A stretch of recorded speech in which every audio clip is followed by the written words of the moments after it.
Take fluoridation, the process of adding the chemical fluoride to drinking water. If you have access to public water supplies, you hold the power to intoxicate mass populations. You therefore hold the power to commit genocide. It's an essential. We all need water, and to put something in our drinking water, in my opinion, is absolutely criminal. The debate about fluoride has raged for nearly 60 years. Fluoridation has even been called a communist plot. Its role is still a hot topic. Fluoride is not only a great rat poison, but it is toxic to human beings. I've never seen any kind of scientific study, or know of one, that has proved the ill effects of fluoridation. It is a drug and it is a poison. The element fluoride is naturally present in some drinking water. Unfortunately, that gives the notion that it's safe, which it's not. The first artificial fluoridation occurred in 1945 in the United States. Water is now fluoridated in the U.S. just about everywhere, and generations have grown up with it and with much better teeth as a result. Worldwide, there's 300 million people receiving fluoridated water for 30 or 40 years. But for the anti-fluoride camp, it's not just about dental health. It's far more sinister. It's a scam. It's a way of getting rid of a noxious product through the human kidney and get very well paid for it. The conspiracy theory is that fluoride is a waste product which is put into water, solving a disposal problem for big business. It's a waste product of the fertilizer industry, it's a waste product of brick making, and it's also a waste product of aluminium smelting. The story goes, industries can sell fluoride to the water companies instead of paying for it to be disposed of. The idea this is an ingenious scheme for dumping waste is another one of these fantasies, I'm afraid. But what about the argument that fluoride improves dental health? There's substantial evidence that this is true, but some dentists argue we're getting too much fluoride. I cannot understand why they should want extra fluoride in water when we know there's an awful lot of fluoride in toothpaste and people are probably getting poisoned by their toothpaste.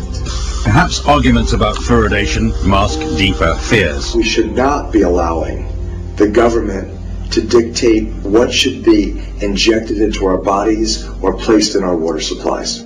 If they are prepared to do this, and really unscrupulous government could be prepared to put some other kind of mind-altering drug into the water, why don't we put Prozac into the water and vote for the same government year after year? More than 1,000 scientists and medical professionals from across the world have banded together to warn us that even in its most diluted form, fluoride is still a poison and can harm your health.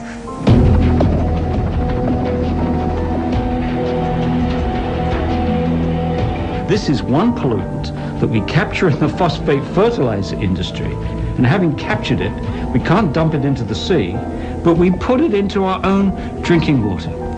It's extraordinary. Fluoride in our water supply is a very real and ever-present risk to our population at large.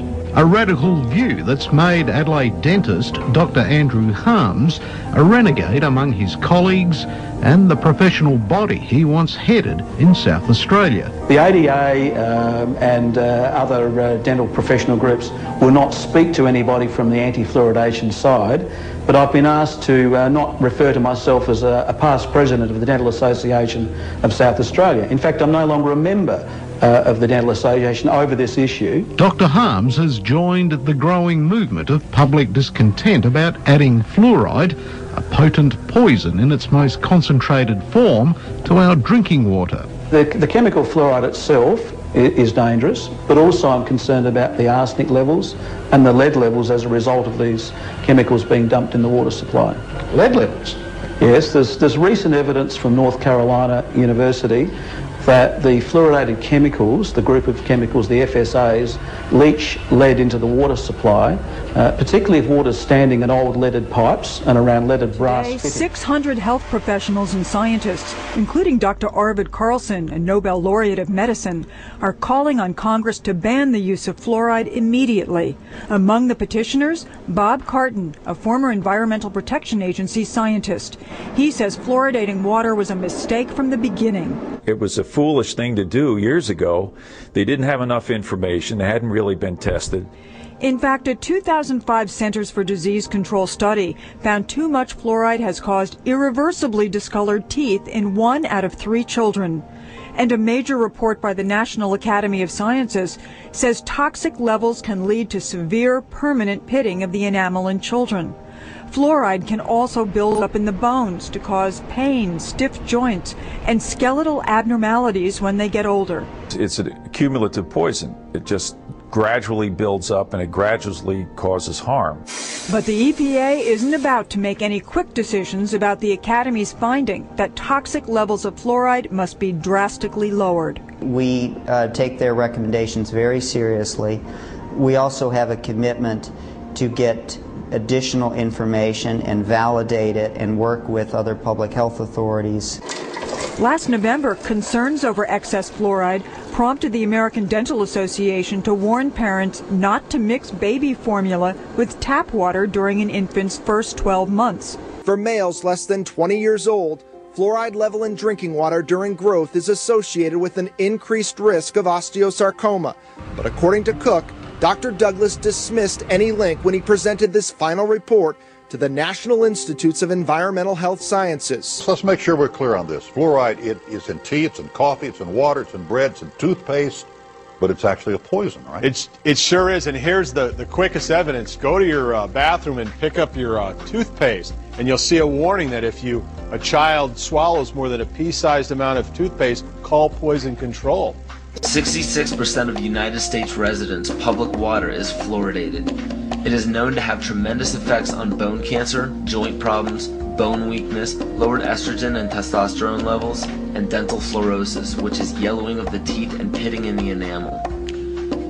Wouldn't it make more sense to enhance public water with vitamins which are meant to be ingested to promote overall health, rather than putting such a toxic chemical in our water with a bogus explanation that it will improve our dental health? We now know that fluoride causes more dental problems than it solves. Something doesn't seem right about this. Do you honestly believe that these companies care deeply enough for the people to spend large amounts of their own money to fluoridate public water when the people already purchase their own toothpaste? But there's a difference between toothpaste and drinking water. We don't ingest toothpaste. If you go to any hardware store and look at any rat poison product, you will only find one ingredient: sodium fluoride. It is the most toxic ionic molecule outside of potassium dichromate. Now Dannon, along with other companies, have begun fluoridating bottled water. It is becoming increasingly difficult to get away from. And the fact that fluoride is also used in many prescription antidepressants shows that it eliminates aggression and motivation in people. Fluoride, to my knowledge as a physician, has absolutely no biological benefit whatsoever. But one of the significant things is that the Russians carried out all sorts of experiments on the people living in the Gulag. One of them, of course, was to fluoridate the water. Why? If you fluoridate the water, why people are not as aggressive as they ordinarily would be. In fact, what is the active ingredient in Prozac that is so widely distributed in America today? Why, it's a fluoride compound. And now we are finding that public water nationwide is showing up with arsenic, lead, cadmium, and thermonium, which is a radioactive form of lead. Cancer, lowered sex drive, birth defects, sedation, and brain defects. Does this not sound like a wonder drug for anyone aiming to control a population?